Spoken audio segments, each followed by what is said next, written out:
Welcome everyone, this is Nathan Lindorf with Rational Independent. We have from Salon, topping the charts on Reddit, another interesting article from Chauncey Devega. You may or may not recognize the name from the video we did the other day regarding the, okay, let me see if I can remember and get this straight. The Republican Christofascist plutocracy conspiracy theory. Sorry, jamming all these cool words together. Anyway, the article was written by the same author. We have another one from today along the same lines. Clearly, this message is resonating. It's getting clicks. It's coming up to the top of the charts on Reddit. Clearly, it's pretty wacky. And so I like to go a little deeper. So let's go a little deeper. Rather than reading the next article, also on Salon, more along the same vein, I thought we might take a look at the author. So Chauncey Devega appears to be an author, a podcaster, presenter of ideas for a variety of outlets, including Salon, as well as it looks like he has 2 podcasts, which, props for the ambition. He's clearly working at it. One of the key thought leaders in woke politics, for better or for worse, is Ibram X. Kendi. You may or may not be familiar with him and his work, but the short version, the Cliff Notes version of Ibram X. Kendi's philosophy is simply this. If you can analyze a system and show disparate outcomes, it proves that there was prejudice in the system. In other words, it takes as a core assumption that the only way to have a fair system, the only way to have a system without prejudice, without racism or whatever, is if you can measure that the system has equal outcomes. This is one of the reasons why I hammered the drum on the difference between equality of opportunity and equality of outcome. These are disparate goals. These are antagonistic goals. If you try and design a system with perfectly equal opportunity, you will have unequal outcomes. If you try and design a system with perfectly equal outcomes, you must enforce unequal opportunity. You can't have both. So, looking at this, we see that there's a podcast where Chauncey Devega interviews Ibram X. Kendi. We're going to dive into this, and might end up making it a multi-part video. It's an hour-long podcast, but I have not pre-listened. One of the reasons why I don't do scripts, one of the reasons why I don't do carefully curated segments is because editing is a powerful tool, and I can pick and choose different segments and present a curated perspective on the world. Editing is the lens which you look through the world at. That means that I'm bringing my bias to the table. It happens. We all have it. But in an effort to be as completely transparent, both to my thought process as well as to the allowing people to make the best case for themselves as possible as I critique them, I try and give people all their words. The internet is nothing but time and content. We got plenty to work with. The second reason why I don't edit is because I am trying to build a channel where we teach and encourage people to think rationally within the conversations that they're having and to analyze critically the arguments that they're presented verbally. It's unfair for me to look at a extemporaneous conversation like the Patrick Bet-David podcast, where you have people in the moment constructing arguments off the top of their heads and not having the time to sit there and curate their thoughts. That's what makes it genuine, and that's what makes it dynamic, and that's fine. But if I take that and chop it up and I have all the time in the world to think and articulate a scripted response with research and stats, that's an unfair fight rhetorically.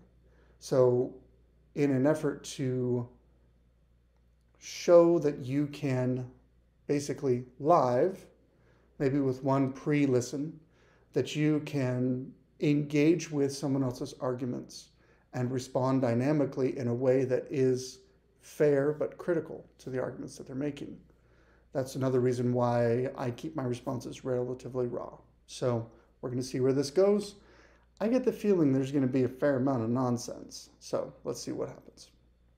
Good people, and welcome to episode 253 of this stupendous, titanic, amazing, awe-inspiring, titillating experiment in online radio known as a podcast, known as the Chauncey Devega Show. I'm on a roll. It's been 2 weeks, and I didn't even flub my introduction. I am truly blessed as a professional pontificator on this profligate, wicked Donald Trump regime and state of malignant reality and moral inversion. And here's one for the ages, his chuds.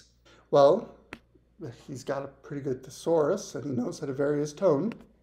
Okay, so it won't be boring. We'll see where it goes from here. It should be noted, for context, this podcast is from September 2019. It's pre-COVID, which means it's pre-election crazy. This is from a time when Donald Trump was president, when Donald Trump was possibly going to be president for 4 or 5 more years. So that's the frame of reference for the people who are speaking. That's the world that they're in. I know a lot has happened since then. I did that in one take. No pretend. Did you miss me? I missed you. Boy, are my arms tired. That old joke when you travel. I was a traveling man. I had Holy Ghost power. I'm back in town. You know, it's only once a year that I take a week off. And boy, do I have a special guest for all you good... I hope that's not an example of his sense of humor. Kind, wonderful people here on the Love Train, the virtual bar and salon known as the Chauncey Devega Show. The fellow travelers over at the Truth Report. Think I'm going to go away for 2 weeks and I'll come back with something good. I wouldn't do that to you because you're my people. In case you're wondering, fellow travelers is Marxist terminology. In case you're wondering, Truth Report is full of nutters. It's very much a fringe outlet. Maybe we can dig into that in a little more detail. But this is promising. Should be spicy. This week's guest in episode 253, the one and only Ibram Kendi, the author of the new book, How to Be an Anti-Racist, and also the National Book Award several years ago, Stamped from the Beginning, the definitive history of racist ideas in America. We talk about, of course, this vile regime, the global color line, white supremacy, violence, and death. We talk about the reckoning. We all sit down here at the virtual bar and salon and engage in that truth-telling, empirical truth, moral truth, philosophical truth, empirical truth. We climb up to the lighthouse of truth. Now, folks, I left the lighthouse of truth in your care. I came back and the light was still on. I've been checking it on social media and Facebook. The light is still shining. Members of the Chauncey Devega Show secular church family still telling their truth online.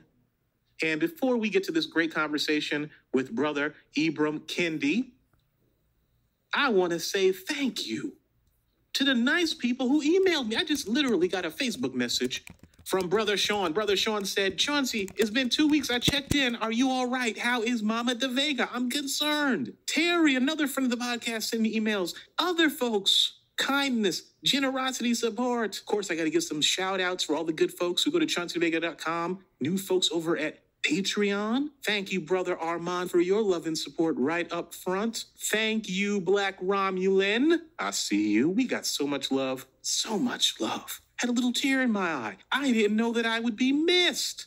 Well, I did. I'll be a little playful.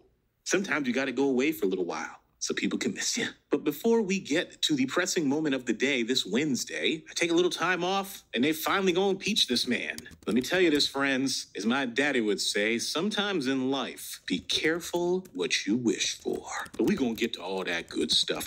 You know, we support each other here on the Chauncey Devega Show. You know, we sit down and we tell stories. Do I have your permission to tell you a brief story about where I have been, the bizarre things I have witnessed? What prompted my travels? And this isn't some Mark Twainian fable. We're not on the Mississippi on a riverboat in Pudd'nhead Wilson. This ain't the Confidence Man. This is just me sharing a story with my people, you good, kind, wonderful people. So I often talk about self-care You're going to be a warrior in this fight, this long fight through this dark night. You got to take care of yourself. You got to rest. You got to recharge. Warriors on the battlefield, they get rest and relaxation, rest and recreation. And I was feeling a little tired, friends, because I know you've been tired too. As we navigate this state of malignant reality together, this upside down world, we always got to recharge. You know, I go to the movies, hear music, I eat good meals, I talk to the animals, I go on walkabout. You know, we got that Holy Ghost power, like Bobby Duvall. I had my walkabout with my Holy Ghost power. I felt the spirit. But I noticed during my last walkabout, during my last Bobby D inspired Holy Ghost walk, that my feet were feeling a little heavy.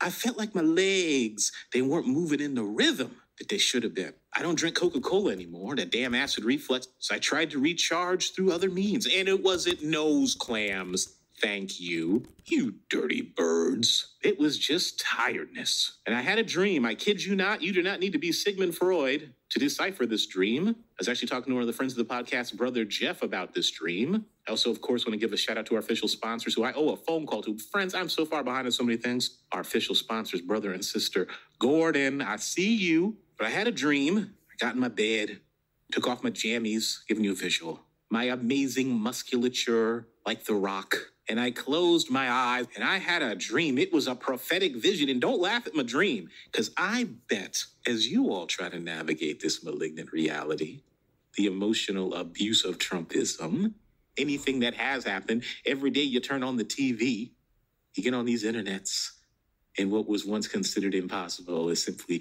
quotidian and routine. So in my dream, friends of the podcast, you good people, you know I like my superhero movies. You know, I'm more of a Marvel person than a DC person. Listen to my conversation with the one and only J. Michael Straczynski. We talked about Superman. And as I've gotten older, I've learned to appreciate Superman. Friends, this dream was crystal clear. I was Superman, and there was a giant robot rampaging somewhere in any town, USA. It looked like suburban America somewhere. There's a mall. It's sort of nondescript, and I was up there fighting the robot. It was me, but it wasn't me. But I knew it was a dream. But I was like, I'm Superman. And well, Superman had a problem in this dream. He was flaccid. He was semi-powerful. I go to fight the robot in the dream, and I got my heat vision, and it's like 50%. I'm hurting the robot, but I ain't bringing it down. I go to fight the robot, and it's heavy. I'm putting some dents in there, but I ain't doing enough damage. So I strategically retreat from the robot. And the people are yelling, the cops, the military showing up. People are like, Superman, Superman, help us, help us. And there's a woman, my Lois Lane, I guess. It looked like Lois Lane, but a bit of a blonde. And she gave me a necklace. And I was like, woman, that's kryptonite. She's like, no, it's not. It's the other kryptonite. It'll power you up, but only temporarily. And I took that necklace and put it on, and woo, I got strong in the dream. And I flew back, and I was whooping that robot, and I destroyed it. But at the end, I collapsed. My heat vision was spent. I was feeling weak. And I laid there and I woke up. And I said, if that's not a sign you need a vacation, Chauncey Devega, I don't know what is. So I ain't been home to see Mama Devega in entirely too long. I will be remedying that imminently. Because friends, you have to love your people. You got to see them whenever you can. We're all getting older. Every time I go home, Mama Devega gets older, although she's still immortal to me. And I get off that airplane, I'm always wondering, what's Mama Devega gonna look like? What's your mama gonna look like? What's your daddy gonna look like? What are your dear friends gonna look like? Because time is undefeated. Time gets us all. So I went on these internets and I said, let me find a cheap ticket. Because a ticket to New Haven is always expensive. And lo and behold, the universe intervened. But the catch was I had to fly on September 11th. I said, well, something bad gonna happen. Ain't gonna happen on that day. And friends, the journey to my ancestral home began. I saw things, friends, you will not believe. I almost went into my soliloquy in honor of Rutger Hauer at the end of Blade Runner. Am I the only one who gets sick on the foul airplane? I tried to cover up my nose. I took zinc pills. I was around the sick, diseased people. My 6 a.m. flight. Am I the only man who has seen this phenomena? To borrow from Dale Grewal on King of the Hill, I'm at the Philadelphia airport. Where do these men learn about using the urinal? Why would you stand 2 feet away from the urinal with your tiny dingus out so everybody can see it? I saw that. Nobody needs to see that. I finally arrived home, and I was tired but excited, because you know when you go home, do you do this? You get your ceremonial meal. You know, if you listen to my conversation with Dallas Penn when he and I were talking about this, last year, 2 years ago. Where does the time fly? Going to the Chinese hood spot. I got my Chinese spots I got to hit up. I was dreaming of recharging. You know, my meal, boneless spare ribs, chicken wings. Oh my God, I'm getting excited. Pork fried rice, egg roll. Oh. 2 Snapples. Oh, I was dreaming, baby. Get off the plane. I say, Mama Devega, bring me to the Chinese hood spot, the first one. And she smiled, gave me a hug, told me she was happy to see me. Said I didn't look fat. Like I'd lost some weight, which I have. Because you know, Mama Devega, she's Jack LaLanne or Janet LaLanne in the gym every day, 2-3 hours. I think she's there to gossip and ogle people. But that's just between you and me. I get my Chinese food. I go sit in the big recliner my dad bought damn near 25, 30 years ago. It's crooked as hell, but boy, it lulls me to sleep. I go inside my home, my mama's home, where we've been living for all these years. Smells the same. Clean, unlike my apartment. My mother doesn't believe in incense. She says it hides funk. Curtains clean, vacuumed, everything smelling like bleach. Mama Devega, happy to have me home. You know, when you go home to see your people, they nag you. I guess they want you to refer back to childhood.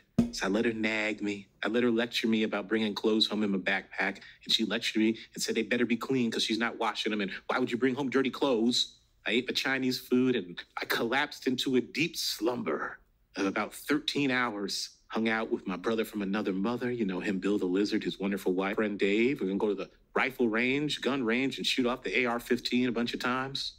Shoot off some other guns. But I was sleepy. Then I got up the next day, exhausted, and I got in my childhood bed. And as I like to joke, I don't know if I was a especially big child or I'm a small man because I can still fit in that bed. It's a shrine. Any other only children out there? You go back home, your room is as you left it. The teddy bears were waiting for me. My porno magazines I'd hidden when I was in high school were still there. My various comic books, all sorts of things. In the bed at home, my mom's gonna be embarrassed. Mama Devega don't want me to share these stories, but I will. And trust me, we coming up to the punchline. You're gonna appreciate this crescendo. I'm building up, baby. I get in the bed and it's on an angle because all the slats in the bed are broken, but I didn't care. I'm sleeping on a mountain. And my bed lulled me to sleep. I was laying there like Optimus Prime in the Transformers cartoon when he's lost the matrix of leadership. He's dying and he's just slowing down. That's what I probably look like a mummy. But I was recharging, getting that energy back because we all need to get the energy back. And I just slept as much as I wanted to. On the BBC, they had the Star Trek Next Generation Marathon. I kept that on. I said, the next day, I'm going to go to the other Chinese hood spot. Then I'm going to go to another restaurant. You have a restaurant you like to go to where you grew up? And now it's sort of sad and abandoned, but it's a local institution, but you feel obligated to go. And I woke up renewed and energized. Now, Mama Devega had been nagging me. She'd been telling me things about the neighborhood. And I'm just going to repeat what she said. I don't want anybody sending me an email, chaunceyvega.com, saying I'm being politically incorrect. Not that I'd care. The truth is the truth. Mama Devega said, Chauncey, we have a problem in the neighborhood. Hillbillies have invaded the neighborhood. And I said, Mama, now, don't be calling people hillbillies. These are probably nice people, working class people, good people. Have you talked to them?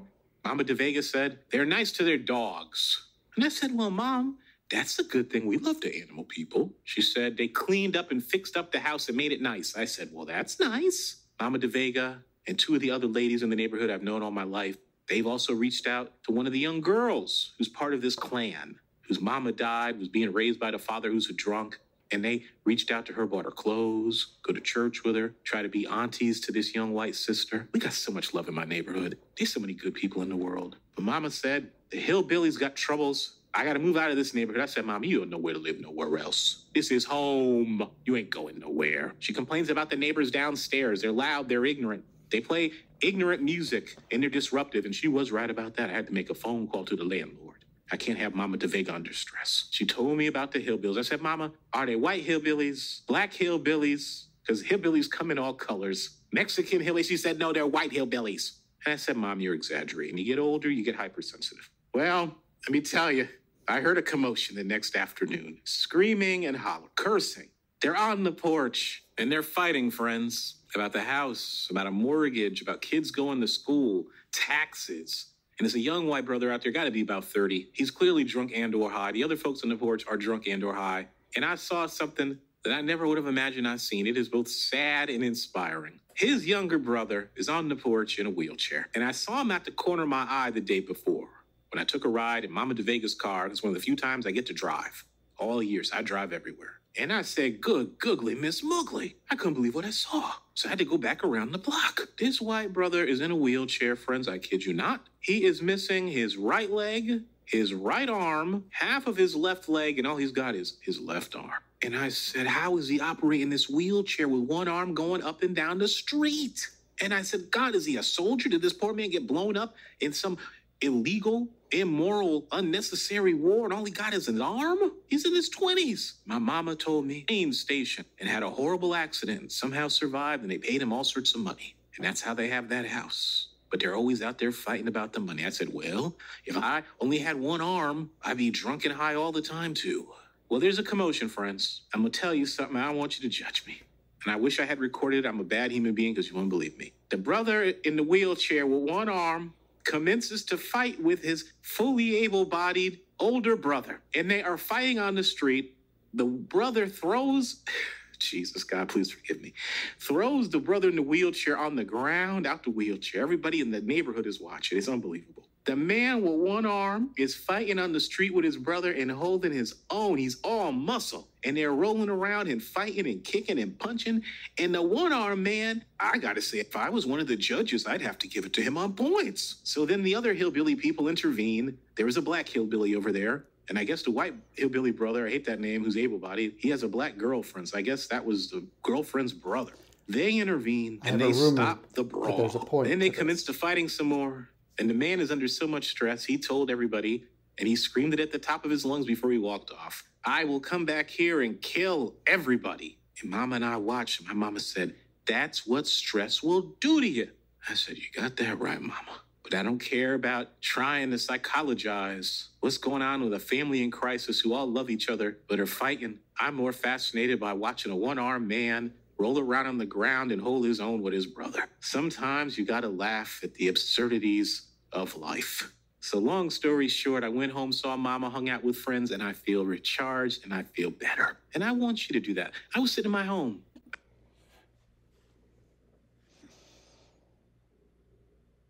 Just processing. So he does speak quickly.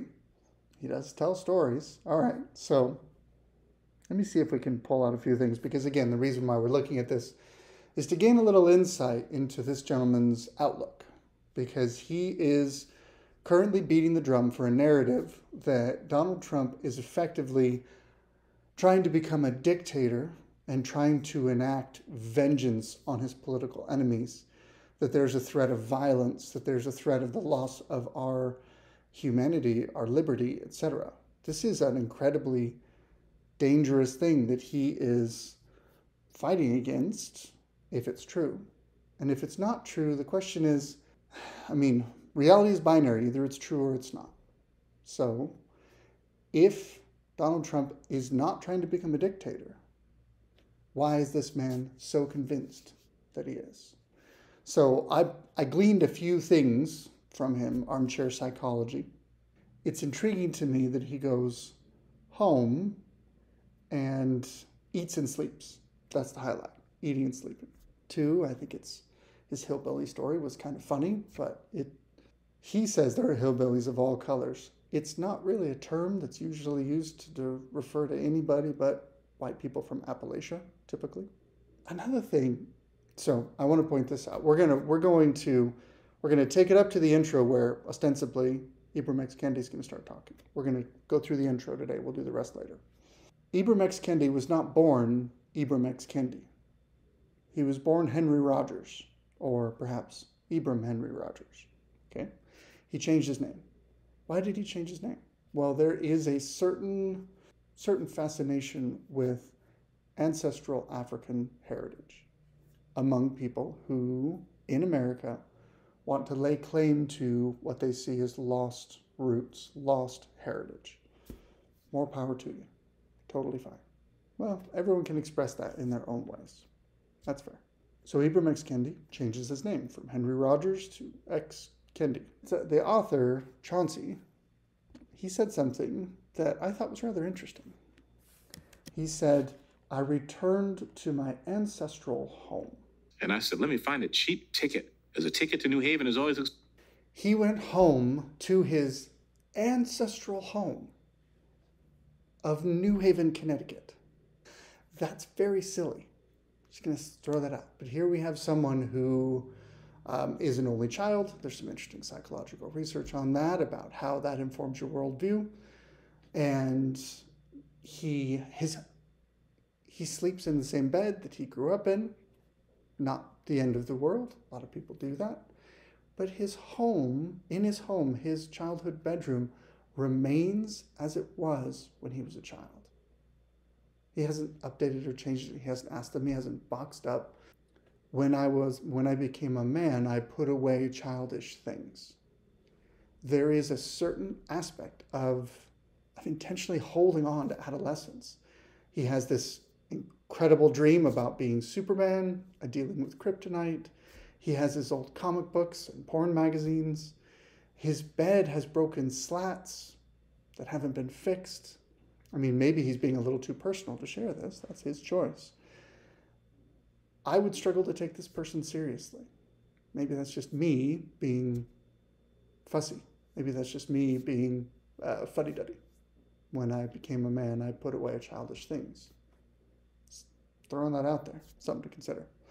We're going to go ahead and listen to the rest and see if we can get to the point where we introduce the guest. And that's about as much as we're going to have time to fuss with today. It's so nostalgic, I said. There's a lot of love in this house. I feel my father's spirit. I know he's still wandering those halls. I know my doggy people. They're still wandering them halls. You can hear them at night. I know they're still watching out for Mama Devega. But I want you all to go to wherever your place of empowerment is, wherever you need to go to recharge. It could be the neighborhood park. It could be a friend's house. It could be going back to your ancestral home. Ancestral home again. I like that. There's this odd thing in American Black culture. And I say American Black culture because here's a revolutionary idea for a lot of you. There are huge chunks of the world where there are Black people who do not share the same culture as America. If you look, and you can prove it statistically, if you look at demographic studies of American-born Black people and compare them to first or second generation immigrants from, say, Nigeria, they have different education attainment. They have different wealth attainment. They have different family and societal goals. One of the things he talks about is that when he goes home to his ancestral home, he goes to the hood Chinese place. He's from the hood. I guess maybe this helps his street cred or something. I'm just going to let that lie where it is. Let's see if we can get eventually to where there's a guest. That is a good and positive place for you. It could be hanging out with friends who are like family. It could be walkabout. Whatever you need to recharge like Superman or Superwoman, whatever character, whatever god you imagine yourself as, maybe you're Hercules, maybe you're Wonder Woman, I don't know. But we have to be honest with ourselves about our emotional, physical needs. If we're Recharge yourself by imagining that you are a god or a character from a superhero comic. That reveals a very interesting view on the world. That reveals someone who worships the self. The interesting element to this is that he's also talked about having that Holy Spirit power, that Holy Ghost power. So I assume at some level he was either raised in a Christian household or he still holds to a Christian belief. The interesting thing is he has made claims that there are white Christians. He uses that term specifically. So he's making a race line designation split in America between white Christianity and Black Christianity. For myself, I don't see a need for that split, but that's his line. And he's made claims that white Christians are trying to establish a fascist plutocracy. If he is Christian himself, then I can infer from these two facts that he believes that the Black Christian church in America has a different virtue to it, a different political endpoint. It is revealing to see the way that he looks at the world through that lens. Tired, own it. That's not weakness. If you're spent and need to take a step back, do it. Do it. And I'm so glad I got to go home and see my people. And that's where Chauncey Devega was. So as we transition into these perilous times, a little truth-telling, of course, before we get to Ibram Kendi in this great conversation about racism and white supremacy, violence, human dignity, survival, and triumph. I'm going to read you something because that's what we do here. A little sharing. Because I think this context is very important as you and we try to process what we've seen these last few weeks. I'm going to share two other items with you, short, that didn't get the attention they deserve, but you may have seen this. I shared it over at Facebook. This is the context. Again, we're kind of time capsuling here. You know, this was 4 years ago. We'll see how relevant these items are. But speaking as we were earlier about how the editorial power is very effective at framing a conversation perspective, you can actually infer quite a bit about a person's outlook by what they choose to select from the milieu in front of them as important. So let's see where this goes. My friends, as you try to understand everything that's going to be happening, this impeachment, Trump's reaction to it, his chud minions, the white supremacist terrorists, you see that? White supremacist terrorists and the army, there are so many of them, my friends, planning to bomb, I guess, CNN. Isn't that perfect timing? Okay, he's calling out the white supremacy terrorists in the military and saying there are so many of them. Literally, yesterday's video was about white supremacy terrorists in the military, and the report that said in 2023, the Pentagon just released their annual report that said in the last fiscal year, out of 2 million active service members, 2 cases were referred to for court-martial. Even if you assume both of them were convicted for something horrendous, it's 1 in a million that you find someone who is that far off the beam end in the military. But it's a very useful narrative to undermine the credibility of that institution. So it amazes me that here it is, so many terrorists. And then had a list of people to target. He's going to kill Beto, O'Rourke, other people. They have infiltrated the military. They have gone overseas to train with white supremacists in the Ukraine. This is a global movement, my friends. Reference to Ukraine and white supremacists there. Wait, does that mean we shouldn't fund Ukraine blindly? That we shouldn't assume that they are the good guys in that particular conflict? Not that I'm advocating invasion, but I thought the current messaging was that Ukraine was virtuous. But don't look too close. After all, you could uncover a global white supremacy organization. Anyway, carry on. And over on Reddit, Donald Trump's ghostwriter, the man who wrote Art of the Deal, he spoke some bold truth that most in the mainstream corporate news media are running away from like a bank robber. From Esquire, let me just read you this, and you keep this in mind as you game through and you ponder all the things that Trump will do in response to this impeachment inquiry, being impeached because it's going to happen in the House. And then we will see what that wicked, vile enabler of Trump's white supremacist, fascist, authoritarian response, Mitch McConnell, and the other. Well, he writes the way he speaks, so I guess that's good. But he just rolls out these incredible series of labels. Let's just hear that again. So rather than say, all the things that Trump will do in response to this impeachment inquiry, being impeached because it's going to happen in the House. And then we will see what that wicked, vile enabler of Trump's white supremacy. The wicked, vile enabler of Trump's white supremacy. Fascist authoritarian response. Fascist authoritarian response from Mitch McConnell. It's like 7 labels before the name. That just pours out. And it's so fast that I had to listen to it twice. I had to pause it midstream of labels just to remember all of them. This is not someone who's attempting to make an articulate, rational, logical point. This is someone who's attempting through rhetoric to apply a flood of labels to accomplish a narrative end. McConnell and the other Republican ghouls who are loyal to party, loyal to themselves, loyal to greed over the common good in this country. So Republicans are loyal to greed, not the common good. It's just Republicans that are uniquely evil. You think that impeachment vote in the Senate is going anywhere? Please. They may not even have the vote. Our democracy is fully broken. He's consistent, This man only refers to America with the phrase democracy or our democracy. I have never heard him reference any other element of our governance other than democracy. He really, really wants to frame it like that. Donald Trump's ghostwriter thinks he's the, quote, most purely evil human being, end quote, he's met. This man is his ghostwriter, and he's telling you the man is evil. And here's the quote, just skipping ahead. His ghostwriter on The Art of the Deal, Tony Schwartz, told Reddit during an Ask Me Anything session that the president is, quote, the most purely evil human being Schwartz has ever met. I believe deeply that most people are better than their worst behaviors, he wrote. I also believe there are some who are simply irredeemable and evil. Psychiatrist and author Scott Peck called them, quote, people of the lie. They lack any conscience, as Trump does. So they're almost purely evil. Trump is the most purely evil human being I've ever met, and also the most insecure. The worst thing about working with Trump?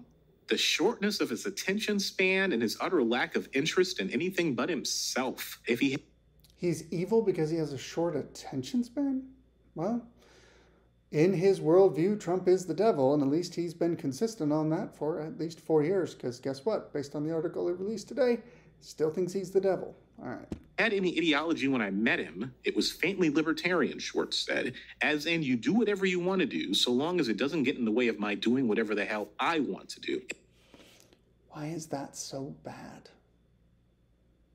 I get to do whatever I want, as long as what I want doesn't get in the way of what you want to do.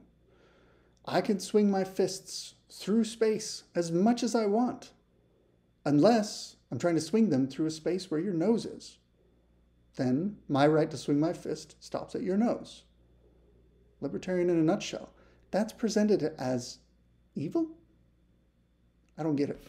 Libertarian has its drawbacks, but from that description, I don't see it. In the last few years, I believe he has moved relentlessly to the right. He's become more nativist, racist, narrow-minded, and he's now just a shade to the right of Attila the Hun. I struggle with labels on left and right because they are vague and easy to redefine. He said Trump has moved to the right, quoting this ghostwriter. And then he describes what he means by moving to the right. I identify on the right. That does not articulate anything I believe. So either there's two rights, or one of us is mischaracterizing our beliefs. I happen to be an expert in what I believe, so I'm pretty sure I'm not mischaracterizing it, which means possibly, maybe, politically motivated. Let's go ahead and tar with a broad brush people we don't agree with, calling them Attila the Hun, a genocidal maniac from history. Okay, great. Let's see where we go. Premise, because the facts are abundant, friends. Trump is evil. There's no good that comes from any of his actions except for himself and his cabal. There's no good that comes from any of Trump's actions. How can you have a serious conversation with someone who thinks like this? That is absolutist conversation. That is, frankly, black and white. Trump is evil, irredeemably evil. There's no good that comes from his actions. He has no redeeming qualities. So I guess it makes it logically consistent that people who think this way want him to go to prison. Foolish, but at least consistent.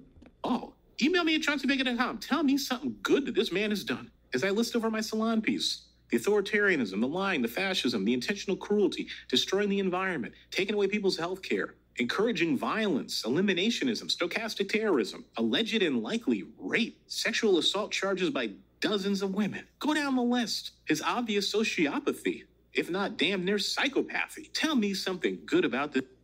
Interesting. He used almost that exact same term or phrase in his recent article. Sociopathy, if not... His obvious sociopathy, if not damn near psychopathy. Psychopathy. Sorry.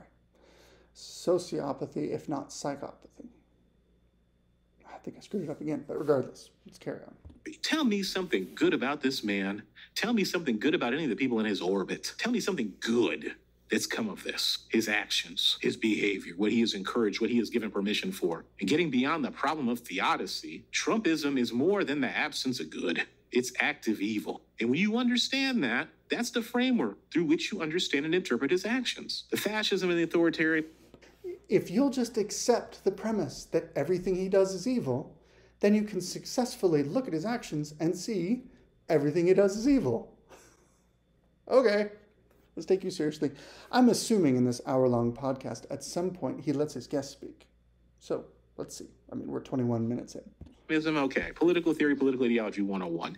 Cross that out and replace it with evil. And then ask yourself, what does an evil man, the people who've attached themselves to him, enthralled to him, his supporters who are part of his political cult, who are tainted by his evil, a group collectively? So we have collective guilt, which is an interesting concept. But what he's basically saying is, if you'll just accept that Trump is uniquely evil and irredeemable, then it makes sense that anyone who attaches themselves to him, regardless of what they say, must have evil intent because they are drawn to evil. And his followers are tainted by his evilness. So now all of his followers are collectively guilty. All stemming from the premise of, first you have to look at Donald Trump as irredeemably evil. You'll see that more and more in my writing at Salon and elsewhere. You'll hear me use it more and more. My forthcoming conversations here on the Chauncey Devega Show and the Truth Report. Moral inversion, who either had no sense of right and wrong to begin with, or were on the fence. They've aligned their values and beliefs to the cult leader. Either way, it's evil. Either way, it's wrong. So you keep it simple. It doesn't have to be rocket science. Ask yourself, given that Trump is evil, what would an evil person do in this situation? That's the crux. Given that he's evil, I don't have to prove it. Just take that as fact. Now, what would you expect to see from him? I shall. We know that. He's going to encourage violence. We know that. Now, Trump and his regime, I have a new piece coming out of Salon about this, are obsessed with declaring whole groups of people to be, quote unquote, illegal. Basically meaning folks to be marginalized, folks to be kicked out of the politics. If he's talking about immigration, that's a legal term. Illegal alien is a legal term that predated Trump. Believe it or not, history did not begin with Trump's first campaign or inauguration. I'd be curious if he identifies people who were not. If it's not an immigration thing. Let's see. He's declaring whole bodies of people illegal.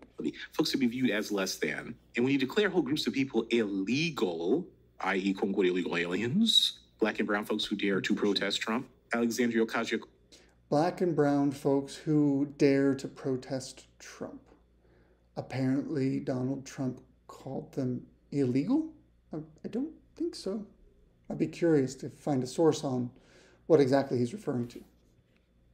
Cortez, the other members of the squad are quote unquote illegal. He's not accusing sitting Congress members of being illegal immigrants. Sometimes the left will do this. They'll try and use compassion by proximity. They'll say, here is a uniquely vulnerable group. If I can somehow attach or identify myself with that, then some of that victimization rubs off on me. Donald Trump is no fan of AOC or anyone else in the squad, but half the time he's not a fan of Mitch McConnell either. He's a very disagreeable person. I don't recall him ever trying to make, quote unquote, persons in politics illegal. One who stands up to Trump and exercises their rights of free speech and truth-telling, i.e. black athletes and others who take a knee and protest to white supremacy, are illegal. Democrats, progressive liberals, and others are viewed by Trump and his regime as, quote unquote, illegal, to be put in jail, imprisoned. He keeps referring to this as a quote, as if he's saying Donald Trump is saying, these people are illegal, put them in prison. Didn't happen. This is crazy talk. Threatened to do with Hillary Clinton and Joe Biden, and has said so repeatedly. So he's threatened to put these two political opponents in prison. If you're a criminal, you should go to prison, but you got to prove it in the court of law. And Donald Trump has never proposed anything beyond using the judicial system to put someone in prison. Ironically, here in 2019, he's saying it's bad to call for your political opponents to be investigated for crimes and go to prison, and yet he's completely in favor of the establishment and the DOJ's efforts under President Biden to put one of their political opponents, i.e. Trump, in prison.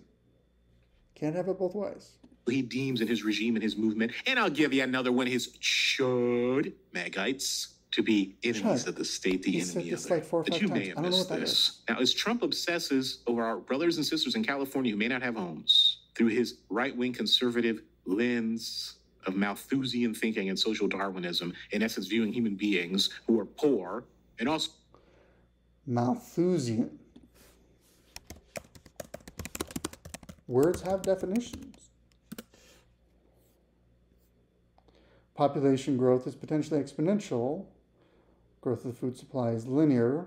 Okay, so the theory of the population. So in other words, Malthusian thinking, he's saying Donald Trump is going after the homeless in California, those who happen to not have homes, as he puts it. In other words, he's suggesting that Donald Trump views the world as linear resources, exponential population growth, therefore he's a fan of mass extermination?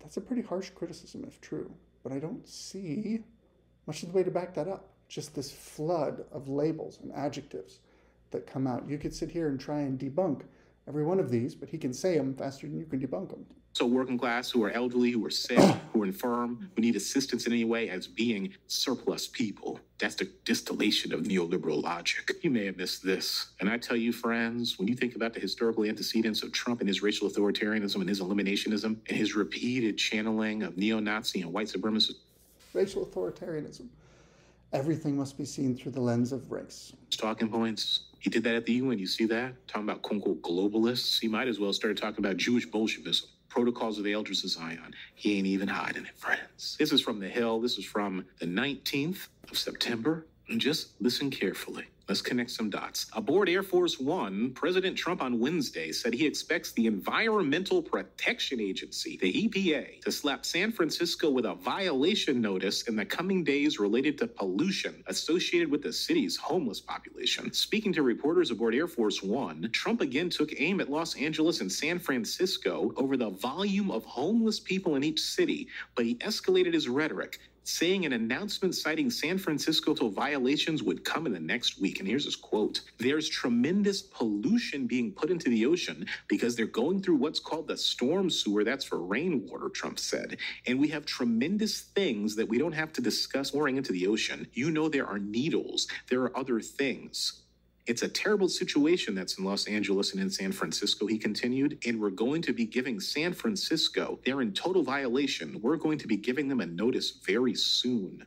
Trump said the notice would come from the EPA, but he did not elaborate. We can't have our cities going to hell. These are great cities, and we can't lose our great cities like this, he said. An EPA spokesperson declined to comment, citing the agency's practice on discussing potential enforcement actions. Trump has basically said our brothers and sisters who do not have homes are human garbage. He's not going to send his black human puppet, Ben Carson, to actually do something. Okay, that's as much as I can listen to. We're going to have to break right there. In case you're not familiar with it, San Francisco and Los Angeles have a tremendous homeless population. One of the downsides to a tremendous homeless population is a lack of adequate sanitation and sewage facilities, which means you poop in the street. When you have human feces in the street, and when you have open air drug use, because you no longer enforce drug laws, then you have dirty used needles, and you have human feces. And when it rains, where does that go? Down the storm sewer. And when unprocessed sewage and drugs and other biohazards and other garbage and whatever gets washed through the storm sewer system into the ocean, it pollutes the ocean. The solution to this, and what he's calling out, is a lawless city where homeless people are not taken care of. They are enabled in their mess, which means that the mess has an environmental impact. The solution is to take better care of homeless people, not let them live permanently on the streets where they make a huge mess for everybody. This is an unpopular thought, but one reason why we didn't have rampant homeless populations a couple of decades ago is because we had the legal ability to institutionalize people who were crazy. Having been a little nutty in my time and having some relatives that have been a little nutty in their time, that is a policy that cuts both ways. But it is one effective way to mitigate the homeless population so that the remaining homeless who are down on their luck but trying to get back on their feet have more and better access to shelters and care and charities and churches, etc., to actually try and get back on their feet. But the goal should not be permanent homelessness. You should be able, as a political figure, to articulate and be allowed to articulate concerns about pollution from far too many homeless people without being accused of wanting to genocide homeless people. And yet that is what he's saying with a straight face. So we're going to keep going because we still haven't even gotten to Ibram X. Kendi. I prepped some stuff for Ibram X. Kendi because I was kind of assuming we would hear from him. But this was pretty rich in the first 25 minutes. That's my Reddit rant so far for today. Good luck out there.